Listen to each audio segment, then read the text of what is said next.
Assalamualaikum warahmatullahi wabarakatuh. Waalaikumsalam warahmatullahi wabarakatuh. Alhamdulillah, alhamdulillahi rabbil alamin. Wa bihi nasta'in wa ala umuri dunya waddin.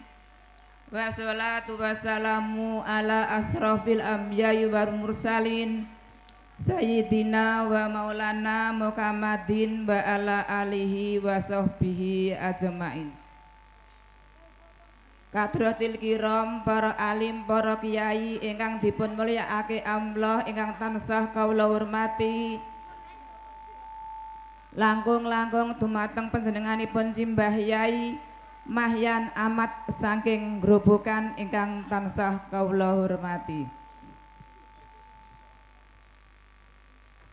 Dumateng Dewan Asatid ingkang tansah kawula hormati, lan dumateng pengurus muslimat ranting sedesa Ketileng ingkang tansah kawula hormati, lan dumateng pengurus anak cabang lan pengurus cabang muslimat Nahdlatul Ulama ingkang tansah kawula hormati. Dumateng Bapak Kepala Desa Ketileng sarta sedaya setat-setatipun ingkang ngemban amanat rakyat saha pemerintahan ingkang tansah kawula hormati. Dumateng sedaya tamu undangan hadirin hadirat ingkang tansah kawula hormati. Dumateng Bapak kami sepuh kutukan ingkang tansah kawula hormati, lan dumateng pengurus anak panti Baitul Hadi ingkang tansah kawula hormati.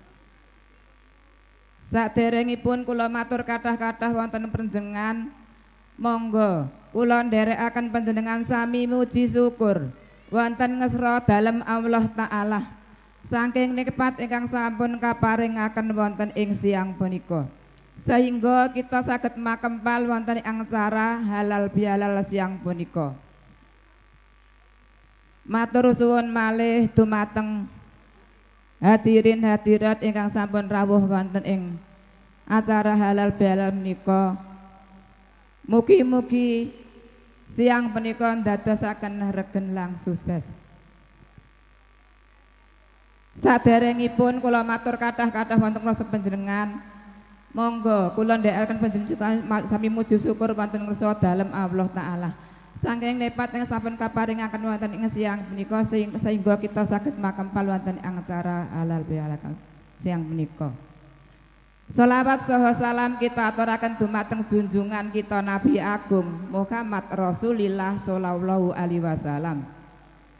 Allahumma sholli ala Muhammad ingkang pikantuk amanat saking Allah Ta'ala syafaatul utmah. Undine syafaat kala wau kita ajeng-ajeng kita gesang wonten donya ngantos sak mangke wonten ing dinten kiamat. Muslimin muslimat ingkang sampun rawuh ingkang tansah kawula hormati, panitia ngaturaken matur suwun sanget saking rawuh panjenengan. Kanthi jalaran rawuh panjenengan kala wau acara halal bihalal siang punika dados regeng lan sukses. Matur suwun dumateng para donatur ingkang langkung saged membantu ridho kanthi tresnanipun acara halal bihalal siang punika.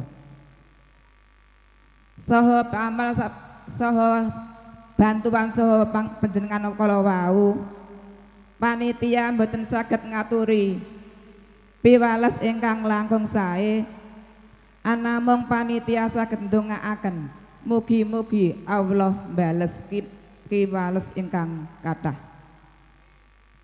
Jazakumullah khairun jaza wa jazakumullah khairun kasira.